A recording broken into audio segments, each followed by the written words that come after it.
Welcome to another tarot card review. Today we are doing our review on the Zombie Tarot. This video is a little bit, comes out a bit later than I would like. I was sick, so I'm about a week late. We have here on the box this beautiful bullet design, like it is a case of bullets. And inside the box, we have a small, yet fully colored booklet. And then we have our cards. And on the back of the cards is this sort of zombie turbaned reader kind of a situation. Very simple. And then in the corners you have the staves representation, the swords representation, the cups representation, and the hazards in each corner, which is the 4 suits in this deck. They have staves, cups, swords, and hazards instead of pentacles. So,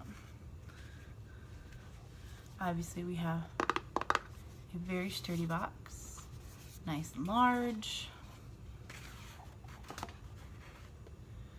The artwork in this deck is fantastic, so it seems that if you have really good artwork, you work really hard to make a very sturdy box to keep it in.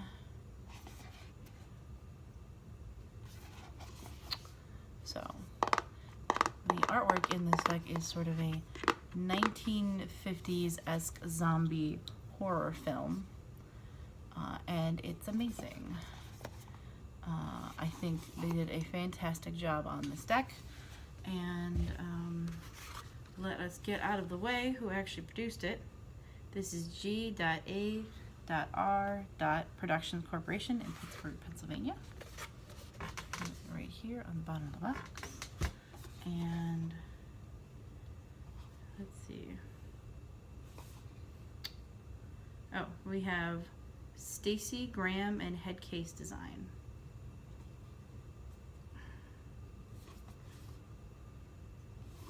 On the outside of the box we have, in the event of a zombie attack, get to a secure location, open this box, consult the Zombie Tarot.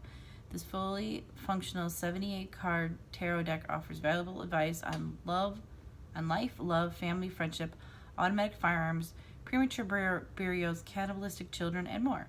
The enclosed instruction booklet shows how to interpret all 78 cards and provides helpful tips on giving a reading. So, bottom of the box says that it is $16.95 in the US and $19.95 in Canada.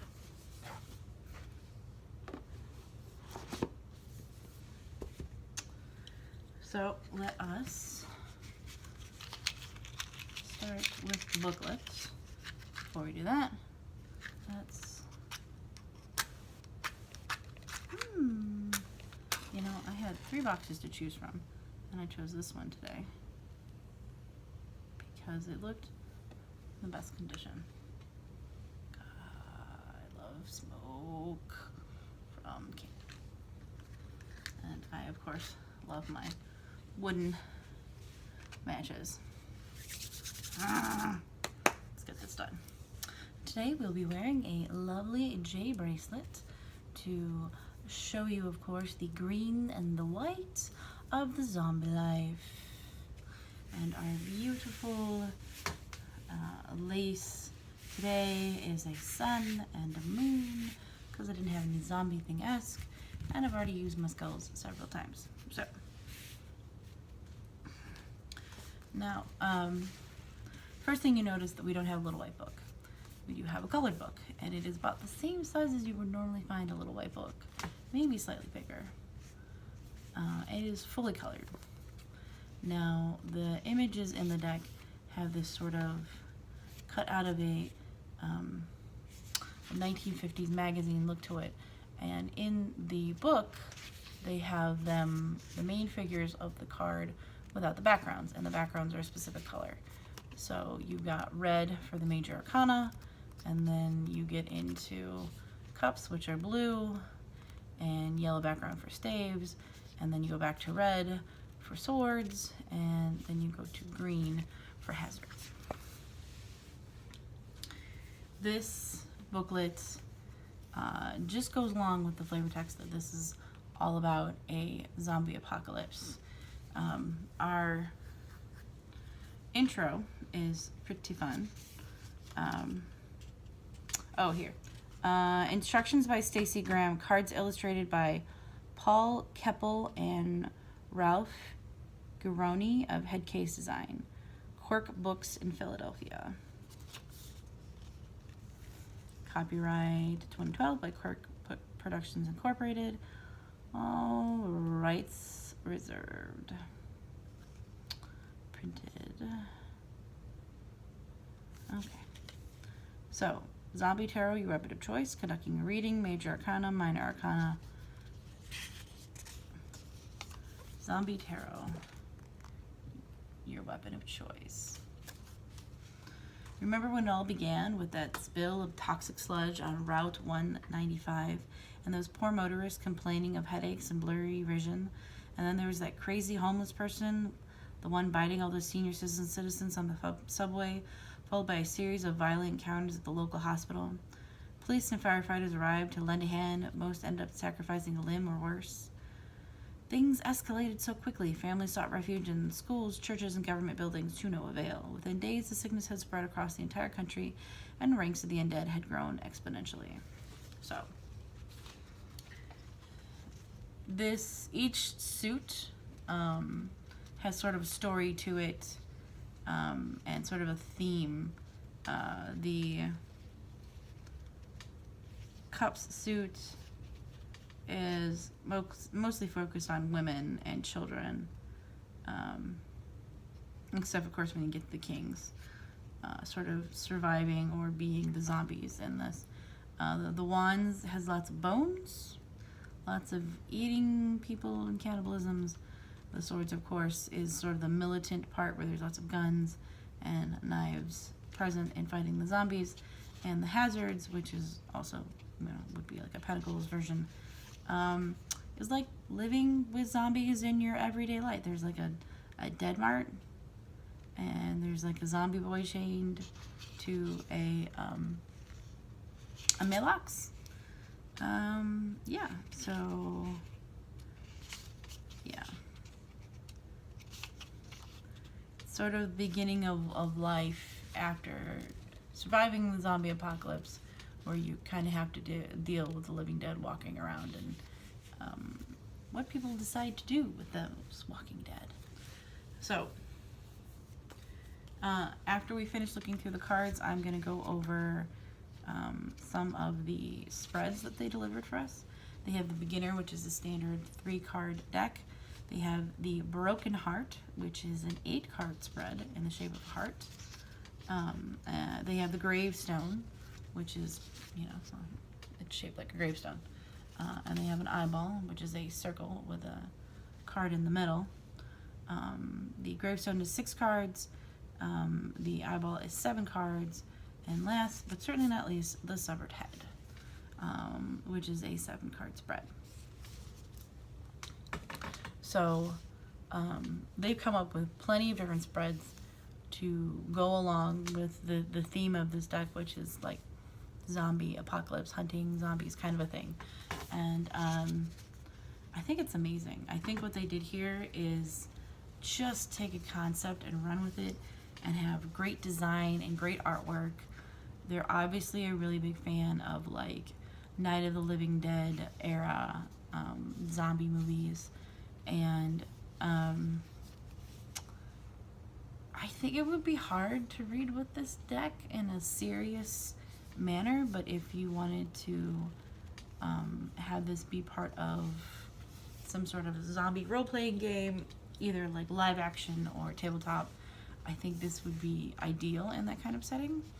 Unless you're just absolutely obsessed with zombies, and you could totally read with this deck like I would any tarot deck, which is totally also incredibly probable.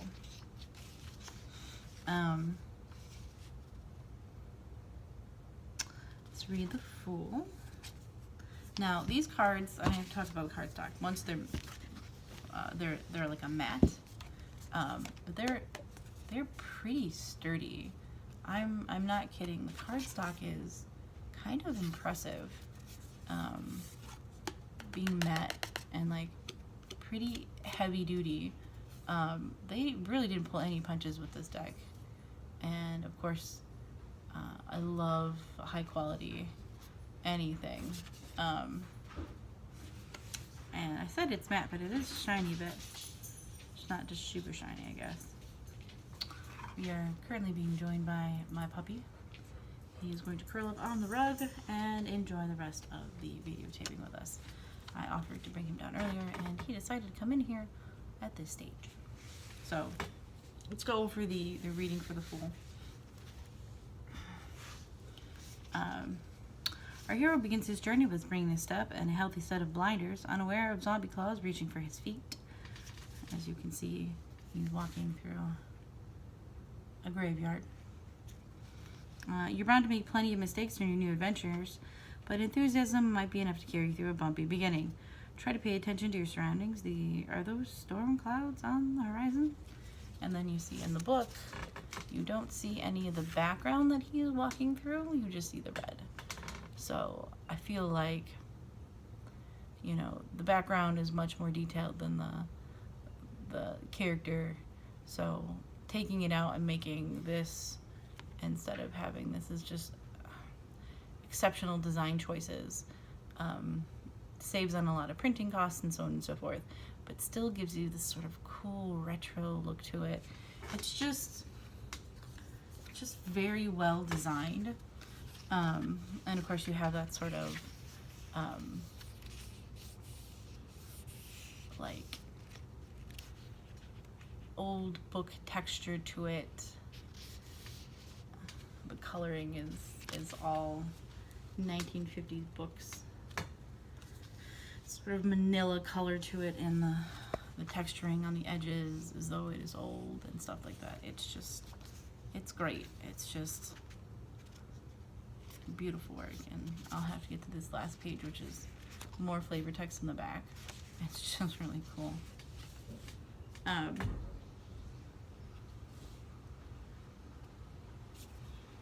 So let's go over the major arcana. Fool is a gentleman walking through the graveyard.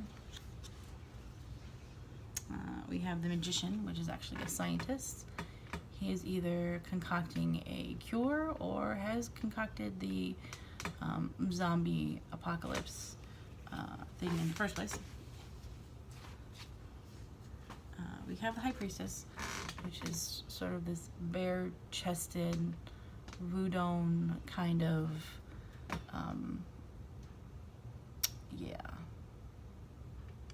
witch sort of thing. And there's like in the background you can see like nuclear stuff. Yeah. I don't know. It's just one of those stereotype cards I kind of have issues with, but I mean, you're gonna find stereotypes when you go back this far in this sort of thing.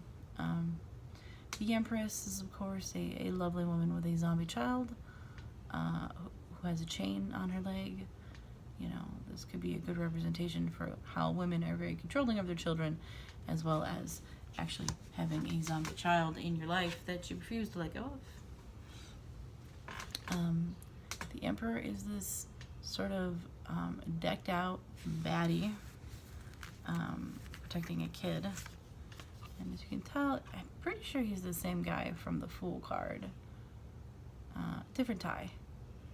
But it looks like he is now prepared for the zombie apocalypse and is taking his hunting rifle, no, it's a shotgun and an axe, and boarding up his house to make sure that his family is protected. Hierophant. I've seen people use a TV for a Hierophant card before, but it was in another like 1950s style deck. It had sort of like this cut out of magazines look to it, and I loved that deck too. I don't own it, I just saw it in a review, and I like the thought of like us today listening for like what's important and what's going on to the TV set, instead of back when it used to be like preachers and mayors and stuff like that, people with large control over large groups of people. And now we get that from our media. Lovers, you obviously have a dude and a zombie lady, and she ripped out his heart. Yeah, it's a pretty cool card actually. You know, being consumed by love is definitely one of those hazards and pitfalls when getting involved. It's pretty cool. So it's a hearse with like a gun mounted on top. And they've obviously killed a whole bunch of zombies, and the hearse is half sticking out of the back. This is it's definitely one of those vehicles you would want to have in case of a zombie apocalypse. And Justice is pretty weird, not gonna lie. The sort of skeleton in a wig balancing brains and heart. Yeah. Yeah, I'll gavel to the side too.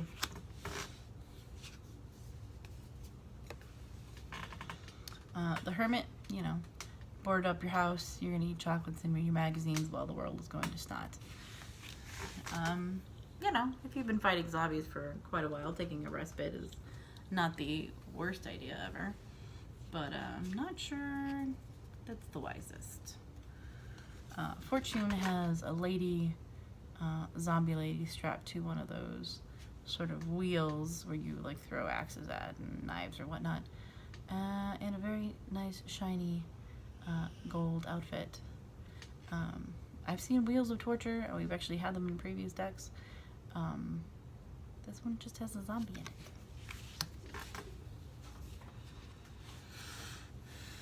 Strength, you get sort of this picture of a brain and some bullets. I'm guessing, you know, in the world of zombies, you're only as strong as how many bullets you have in your gun. Hanged Man is sacrificing himself so that the other ladies in the buildings can escape from the hordes of zombies. Sacrifice is definitely one of the symbolisms that you see in the Hanged Man card, so it definitely works. Death is a guy like halfway through transition from like zombiness to well, human to zombiness. And on this side, of course, you see like the desired meal is brains, and up here desired meal is like looks like fried chicken, mixed vegetables, mashed potatoes, and I don't know what that last thing is. There's this thing here. Maybe it's a roll of some kind. I don't know. You have a graveyard on this side and a house on this side, and then a bunch of flavor text. Nearly all cases result from bites. They can transmit the disease before they show symptoms. If symptoms begin to appear, all treatment is useless to save life, but the patient should be in a hospital where he can be restrained during the stages of spasm and mania, where his suffering can be lessened by means of narcotics. So, I mean, they go pretty hard into the flavor text in these. And of course, I don't think I've mentioned the fact that you've got design. You've got this text up top that it looks like it's out of like the 1950s. Like newspapers. And it's got a number over here, and it's got like it's listed as a major arcana over here. It's really, really well put together.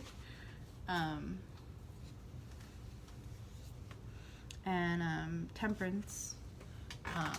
The card, when I read it in the booklet, talked about the fact that it's like mixing human blood and zombie blood to try and come up with some sort of cure. So you've got like human on one side and zombie on the other. Human being red, zombie being blue, and there's this purplish sort of concoction. But I've seen like in other decks Like they had like a witch making concoctions during temperance. So this sort of blending and mixing of things is definitely part of the symbolism of temperance anyway. So I feel like it works. The double card is the vice. Is like a whole container thingy of cigarettes. You've got, hard to see up here, but you can see like a little zombie lady here and a guy's obviously gotten bit by her because he went to go get cigarettes. Oftentimes the double card is sort of representation of like these physical things that we have that we feel like we can't escape from, but we definitely have the ability to escape from. And I feel like addictions, like cigarettes and stuff, are definitely part of that. Solid symbolism. The tower card, you know, they're up in this tower, they think that they're safe, but then they're attacked by zombies, you know. Good representation, symbolism for the theme here, which is of course zombies. The star, I don't know. The star is usually about like creativity, and this is sort of a medallion. I feel like I should read this one, so let's go to it.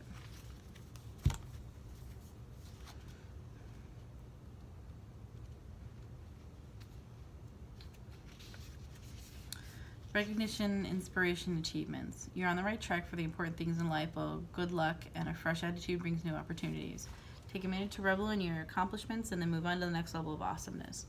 Others look to you for inspiration and guidance while scraping zombies you off their shoes. What's the plan? And of course we don't have the background in here, but there's not really much of a background in the original card, so there's really not much lost there.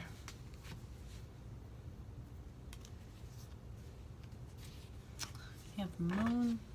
Moon is usually like subconscious, psychosis, dark dreams, stuff like that. And so you've got a lady in a bed and a raven and zombies in the bottom and a key, and it's pretty trippy, to be honest. Not that half these cards aren't really trippy, because they are. And then you have the sun card, where you are escaping off the top of a building in a helicopter. The implication here is that, of course, you're going somewhere safer where there aren't any zombies. And then judgment is a giant, one may assume, nuclear bomb with that mushroom cloud in the back to destroy the zombies. Got a little fire button here and a dude in front of the computer over here. So somebody has to apparently make the decision to drop the bomb on the zombies. And the world card. They are in a nice little bunker underneath the ground. Make it out while the world is on fire above them. Definitely sort of this Fallout feel to this. Of course, the whole deck has that Fallout feel, because Fallout, of course, went to that 1950s sort of era. And when you kind of got onto the surface, you had this sort of apocalyptic nightmare going on. So, okay, so we are going to do some of the cards from the things, the suits here, and then I'm going to move on to doing a reading. So let me break this up into decks.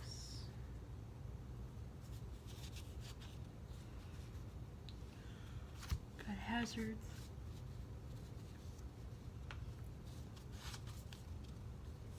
Got swords.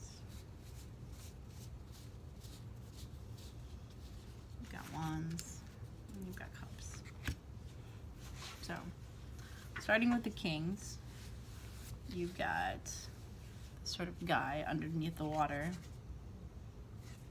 The skull. Water, of course, being a symbol of cups in previous decks. King of Wands, like the ones they're using harpoons. It's pretty creepy. Not going to be alive, but he's creative, you know, which is definitely another symbolism for wands. Swords. You've got an old man decked out in his hunting gear and some zombie heads on the back, as well as some antlers, some zombie feet. So turned his hunting life into a zombie killing life. And like I said, Hazards is like post the apocalypse, living with zombies afterwards. They're sort of zombies strapped to a chair.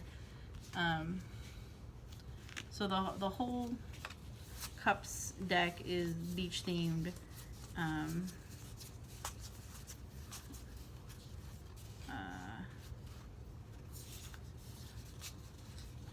The Queen of Cups is in a little thing by the beach, and Knight of Cups is surfing. Page of Cups is like a little kid with a brain in a bucket. And Ten of Cups is like they're survived on a cute little island while the city is going off to hell. And Nine of Cups is her dreaming about this little paradise that you see in the 10. And I don't know what Mimbills is. It's apparently some sort of store, but this is them apparently preparing to escape. And this is a zombie trying to make a decision on who she's gonna bite.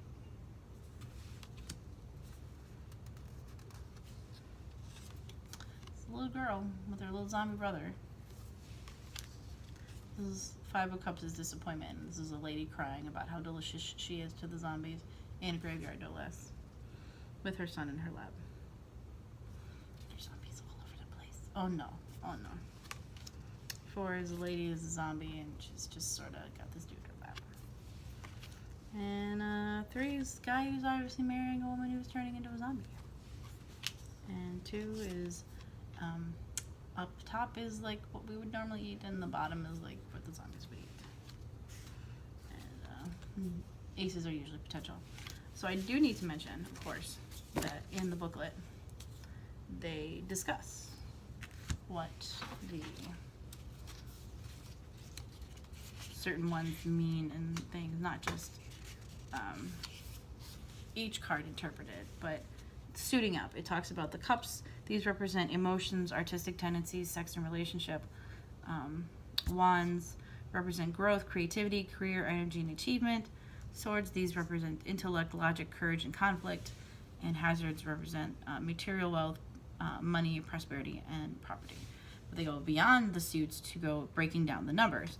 Aces, these represent impulsive decisions, beginnings, and or the start of a new venture. 2, these represent relationships, balance, or decisions. 3, these represent unity, inspiration, and or collaboration. The 4s in a suit represent stability, achievement, and or rest. The 5s, these represent change, progress, and or fine-tuning. 6s, these represent relaxation, satisfaction, and or rewards. 7s, these represent challenges, options, or trust. 8, these represent priorities, rebirth, and or a new approach.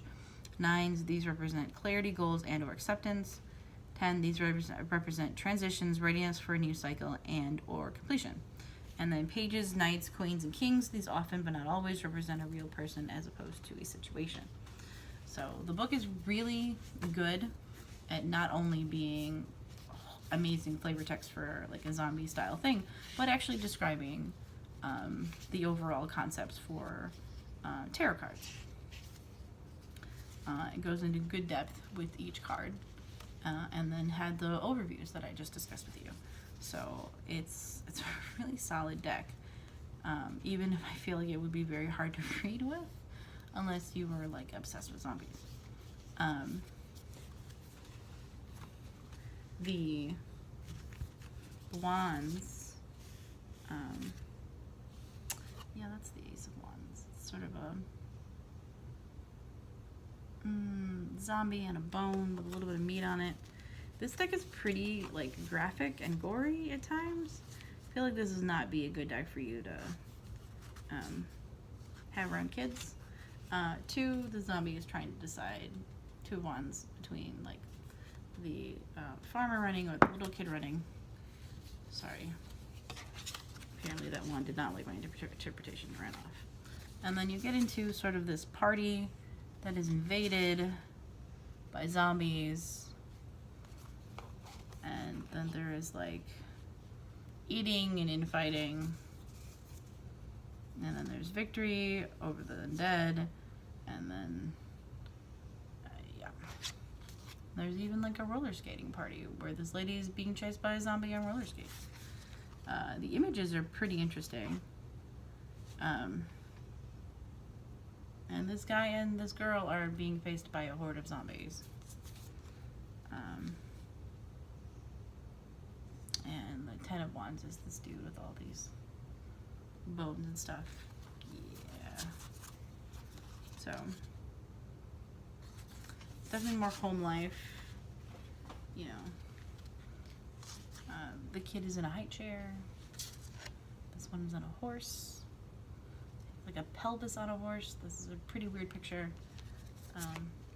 She's like a nurse. And he's getting real creative with his bones, trying to replace a missing leg with the bone he's found. So, swords are of course like this giant buck knife looking thing, and it has mostly to do with weaponry. You've got chainsaw and a shotgun in this one. You've got like forks and knives. There's a soldier resting after dreaming about the zombie horde from the night before. Two people fighting over a gun. Them shooting zombies off of a boat. They look pretty happy. And this gorgeous lady kicking a dude down the stairs into a pile of zombies. One would guess so that she could survive. And this other one is sort of this trapped card. I don't know. It's interesting. And this guy is obviously transitioning into zombiehood here. And this one's pretty gross. The guy is getting pulled apart by zombies, and you can see sort of guts and his arms being pulled off, and his legs are being pulled off in all directions.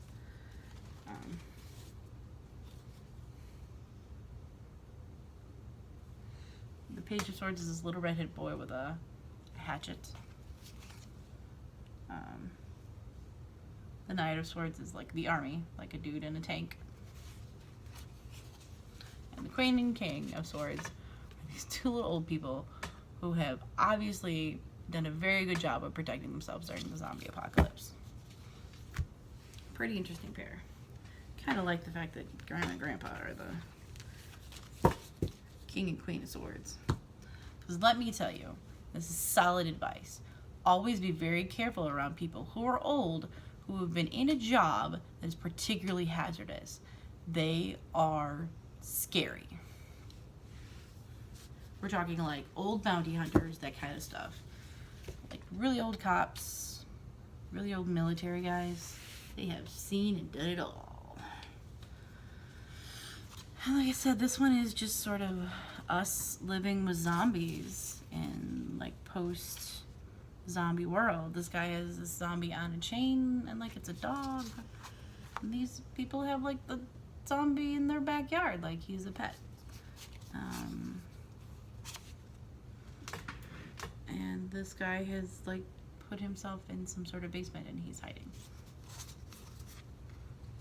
And this lady is in this absolutely tragic landscape in 5, and there's a zombie crawling out from the car, and she's, I don't know, searching through the garbage. This guy is using meat to convince the zombie to mow his lawn for him, and they are doing experiments on a super smiley zombie boy. And in the next card, that super smiley zombie boy is just a head in a jar. And this 9 is Zombie Mart. This is where you can buy zombies to do things around your house for you. And here are zombie servants in 10. So pretty weird. And this is the zombie page that I was talking about earlier, strapped to the mailbox. And this is a zombie driving a car and got into a car wreck. And then you have the Queen and King as sort of businessman zombie and like fashionista zombie.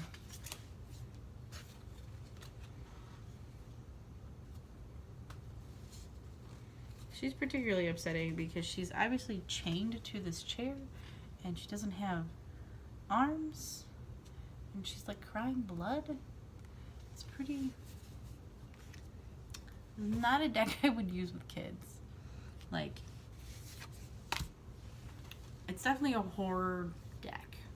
You do this whole deck over sort of a horror film. It's very well done, but it's definitely not something I would share with kids.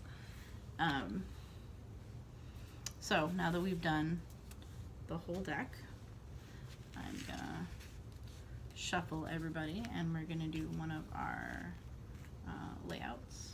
I was kind of thinking the gravestone. Let's see what the gravestone actually represents. What are we doing here for this particular layout? All right, so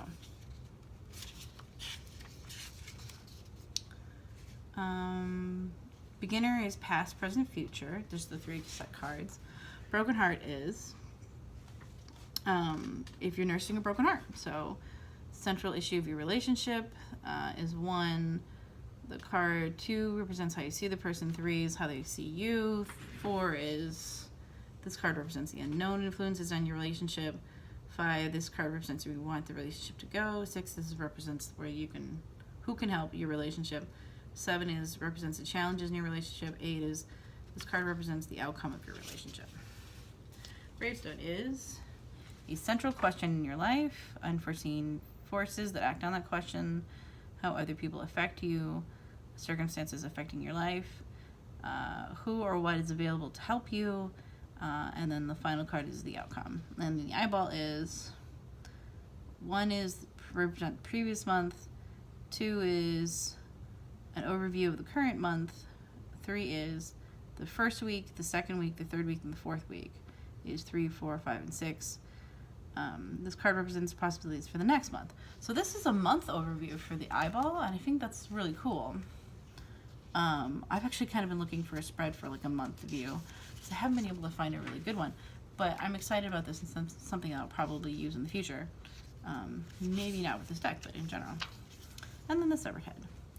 1 is primary issue in your life. 2 is card represents the distant past. 3, this card represents recent future. 1 is primary issue. 2 is distant past. 3 is recent past. 4 is present. 5 is the immediate future. 6 is the card that represents the factors that will affect the outcome. 7 represents the outcome. Okay. So, I kind of want to decide between whether I'm going to do the gravestone or the severed head. Why not the severed head? It's a zombie deck. Let's do severed head. So we're going to do 7 cards, and it's going to be 1, 2, 3, 4, 5, 6, 7. All right.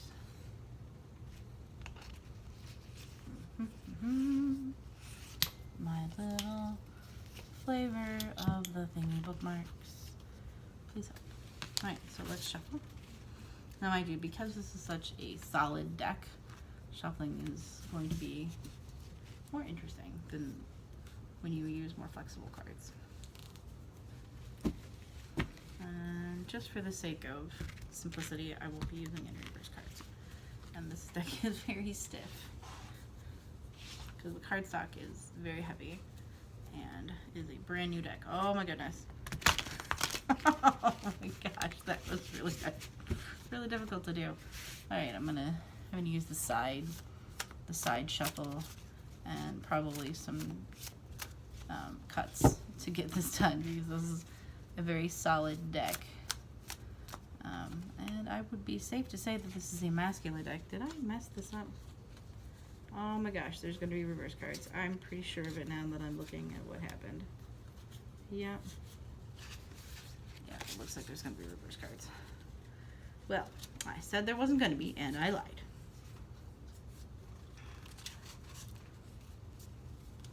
Oh my goodness, they're all like sticking together.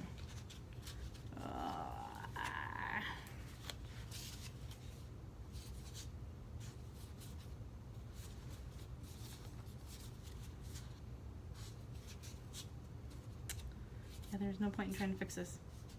I don't know why I'm trying. Okay.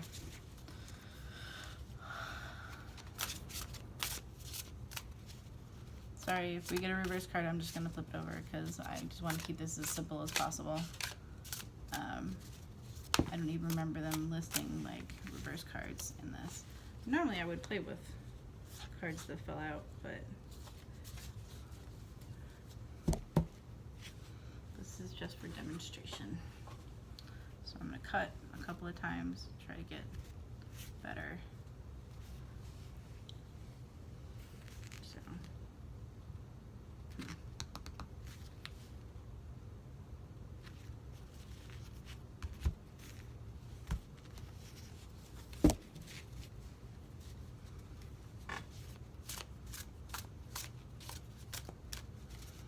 I like a good shuffle.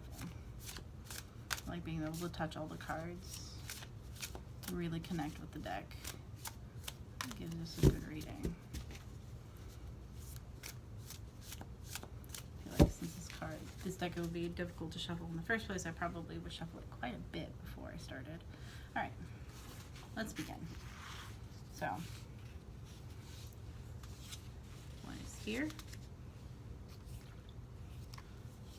2 is like this arm, and then 3, and 4. It's easy to see when there is a reverse deck here because these cards only have one side up at least.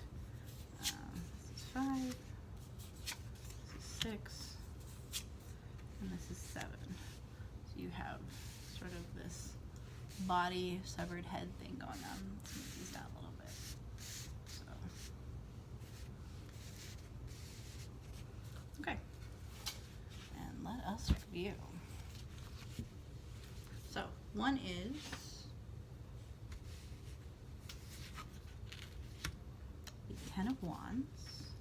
Card represents the primary issue that you have in your life.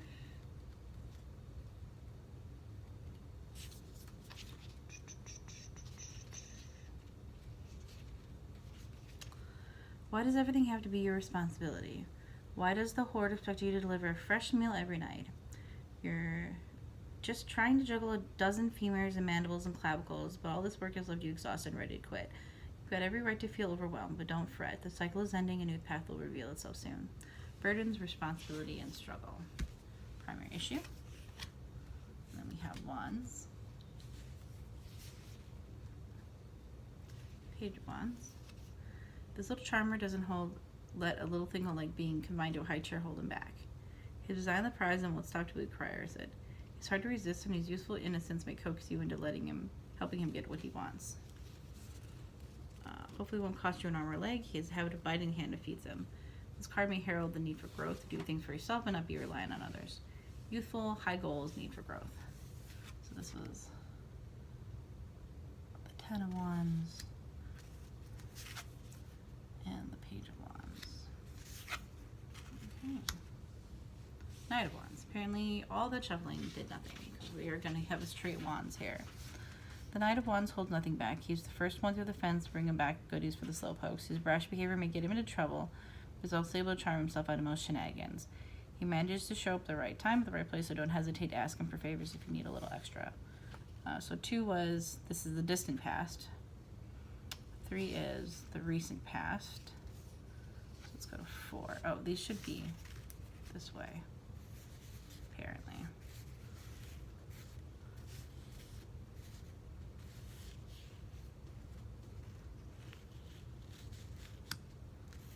Hierophant. Okay, maybe we did get something out of the shuffle.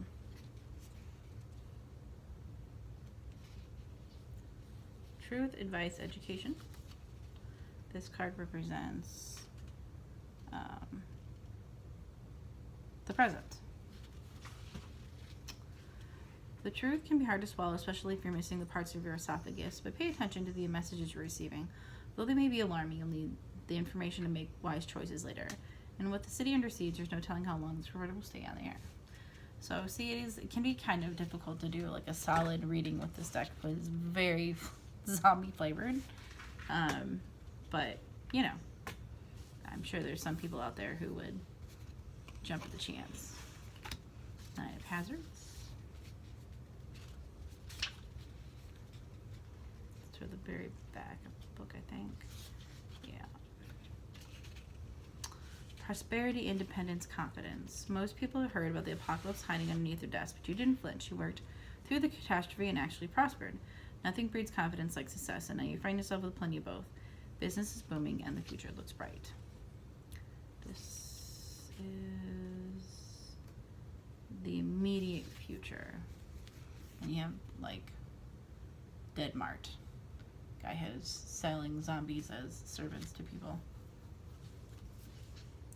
Next card is 6. This card represents factors will affect the issue of the outcome. And this is the 10 of hazards.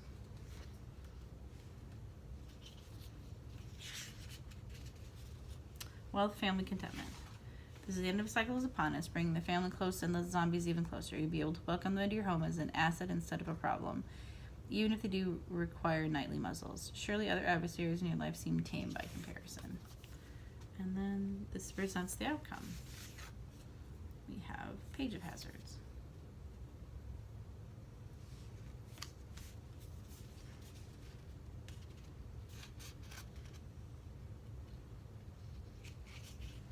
Responsibility, determination, new beginnings. The Page of Hazards is 2 cute resist, plus he's giving out killer stock tips. His arrival on the spread is a clue to a new beginning. Look for opportunities involving money or education. Just be sure you're not too shackled to your current career or material possessions. Leave yourself the opportunity to lurch in new directions. So,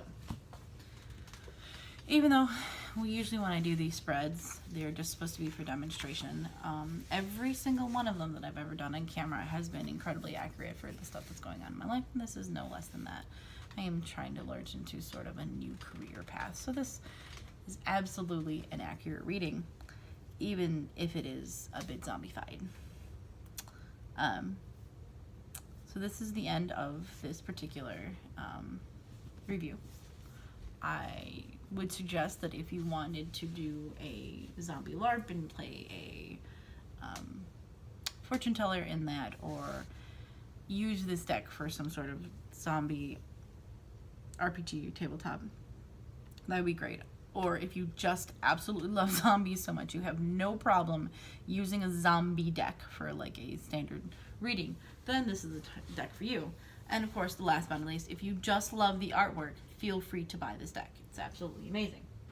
Now, for a little peek into the future, my next review will be of the Everyday Witch Tarot by Deborah Blake. I am incredibly drawn to this deck, which is really funny, because there's actually a card in this deck that I found as a picture online and made for like a profile picture of mine many years ago. And then I got this deck not too long ago, maybe like a month or 2 ago. And then I was flipping through them and found the card. I'm like, oh yeah, I already used that artwork online because I thought it was amazing. And now I actually have the deck in which the artwork comes from. So I'm excited to show you guys the deck. This, of course, will be the final deck in my sort of Halloween horror-esque kind of series, because I've sort of run out of cards in that general theme. If I come up with more cards or more decks and that sort of thing, then I will add them to the playlist that includes this. Feel free to subscribe if you want to watch more videos like this. If you like the bracelet or any other of the bracelets that I wear during my videos, feel free to check out my Etsy shop because I do make them myself. Thank you for watching, and I'll see you in the next video.